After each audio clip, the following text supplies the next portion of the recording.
పరిశుద్ధులుగా నా వందనాలు తెలియజేస్తున్నాను. మీ అందరికీ నా వందనాలు. ఈ అవకాశం తెలియజేసిన పరిశుద్ధులుగా నా వందనాలు. దేవుడు మా పట్ల ఎన్నో మేలు చేస్తున్నాడు. మా కుటుంబంలో ఎన్నో శోధనలు వచ్చినప్పుడు ప్రతి ఒక్క విషయంలో దేవుడు తోడు ఉన్నాడు. మా అమ్మకి చాలా హెల్త్ సీరియస్ అయినప్పుడు మేమెంతో దుఃఖపడుతున్న సమయంలో దేవుడు మాకు తోడుండి అమ్మకు మంచి ఆరోగ్యం దయచేసుకున్నాడు. మరి ఆ రోజు చనిపోయే స్టేజ్కి వెళ్ళి మరి అమ్మ బయటపడి ఈరోజు దేవుడు సజీవ లెక్కలో మంచి ఆరోగ్యం దయచేస్తున్నాడు. అప్పుడప్పుడు పెయిన్ వస్తుంది కానీ దేవుడు చాలా స్వస్థపరిచున్నాడు అమ్మని. అలాగే 1 year క్రితం నేను హైదరాబాద్లో జాబ్ చేస్తున్న రిజైన్ చేసి వచ్చిన్నాను. సాఫ్ట్వేర్ ఇంజనీర్గా జాయిన్ అవ్వాలి, దానికోసమే చాలా ట్రయల్స్ చేసి ఉన్నాను. బట్ 1 yearగా చాలా మా ఇంట్లో నేను భారమై ఉన్నాను.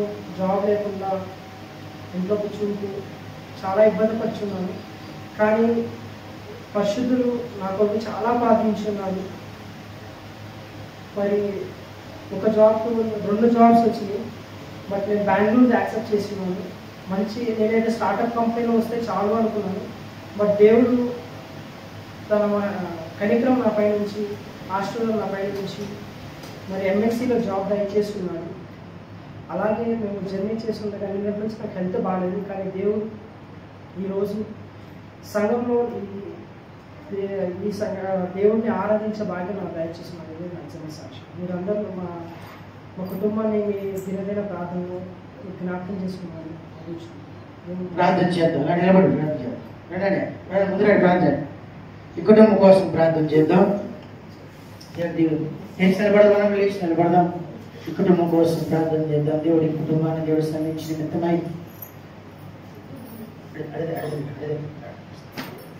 స్తోత్రం. హల్లెలూయా, హల్లెలూయా. ప్రార్థన చేద్దాం ఈ కుటుంబం కోసం. మరి మనం మా మీటింగ్లకు వచ్చాక గుర్తున్నారా? వీళ్ళ అమ్మగారు, వాళ్ళ భార్య గారు వచ్చారు, వదిన గారు వచ్చారు. ప్రార్థన చేద్దాం. ఈ కుటుంబం కోసం ప్రార్థన చేద్దాం. ఈ కుటుంబంలో ఉన్న ప్రతి విధమైన ఏదైతే శోధనగా ఉందో శోధన ఇంకా వెళ్ళగొట్టి ఒక పరిపూర్ణమైన దేవచిత్తం జరిగించాలి. భార్య భర్తలుగా కుటుంబంగా బాప్తిస్తం పొందాలి. మరి పని ఒక్కడే బాప్తిస్తం తీసుకోవాలి. ఇంకా 3 ఉన్నారు బాప్తిస్తం తీసుకోవాల్సిన వారు. వాళ్ళు 3 కూడా బాప్తిస్తం తీసుకోవాలి. చిన్న ప్రాంతం చేతుల పైకి ఎత్తి ప్రభు ఈ కుటుంబాన్ని ఆశీర్వదించున్నాయి. మీ సన్నిధానం తోడుగా ఉంచు. అన్ని విషయాల్లో, అన్ని కార్యాల్లో, అన్ని పనులలో, అన్ని ప్రయాణాల్లో, అన్ని చేతి కార్యాల్లో మీ హస్తం తోడుగా ఉంచున్నాయి. సంఘంగా కలిసి ప్రార్థన చేద్దాం. పరిశుద్ధాత్మ దేవుడా మేము చేస్తున్నాం.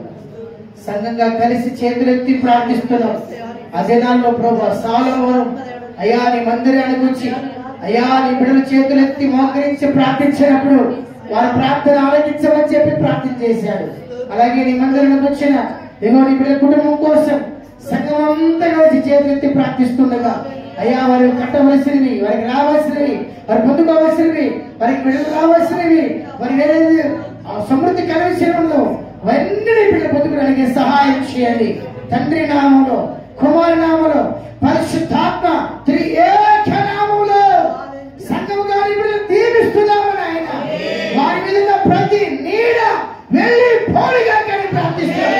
ప్రతి చీకటి పారిపోడిగా కానీ ప్రార్థిస్తారు. ప్రతి కలిపిడి నిర్మూలమోడిగా కానీ ప్రార్థిస్తున్నారు. ప్రతిసారి ప్రతి క్షణము మీ సన్నిధానం తోడుగా వచ్చినగా కానీ ప్రార్థిస్తున్నారు. మీరే కుటుంబ ద్వారా మహిమ పొందమని యేసయ్య నామములో అడుగుచున్నాము తండ్రి. ఆమేన్. అప్పుడప్పుడు కాదు చెప్పండి, ఎప్పుడెప్పుడు కాదు చెప్పాలా? ఎప్పుడెప్పుడు? అప్పుడప్పుడు కాదు, ఎప్పుడెప్పుడు? ఎల్లప్పుడు. 7x24 చెప్పండి. 7 అంటే డబ్బులు కాదమ్మా, టైం. 7x24 అంటే ఇంకెచ్చవతలు వేస్తాను, మీకు డబ్బులు వేస్తాను. డబ్బులు లెక్క కాదు. హెచ్చవేత వేసినమ్మా అంటే వారానికి 7 రోజులు, రోజుకి 4 గంటలు, ప్రతిరోజు ఎల్లకాలం మనతో ఉండే ఆత్మ ఇచ్చాడు దేవుడు. ఆ రోజుల్లో పాత నిబంధనలో వచ్చి వెళ్ళిపోయేవాడు ఆత్మదేవుడు. పాత నిబంధన ఎలా ఉండేవాడు? వచ్చి వెళ్ళిపోయేవాడు.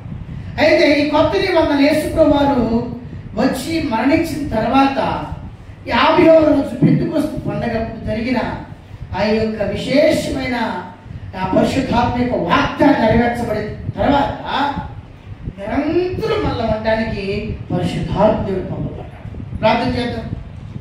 మనం కూడా సాక్ష్యాలు చెప్పాలి. ప్రభు నన్ను కూడా తాకడని చెప్పాలి.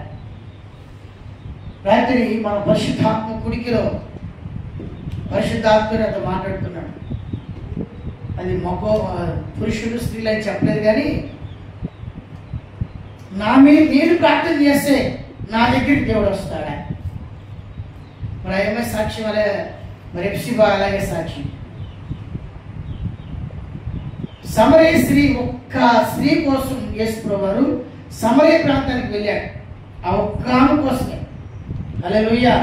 అది మధ్యాహ్న సమయం, రెస్ట్ తీసుకోవచ్చైనా, కానీ ఆ ఒక్క వ్యక్తి కోసం అంత దూరం పోయినా. నీ కోసం వస్తాడైనా, యారికి రమ్మని వస్తాడు. రాత్రి పరిశుద్ధాత్మ కూడికలో ఆ విధంగా ఆత్మదేవుడు బయటపించాడు. మనం కూడా పరిశుద్ధాత్మను పొందుకోవాలి. చిన్న ప్రార్థన చేద్దామా?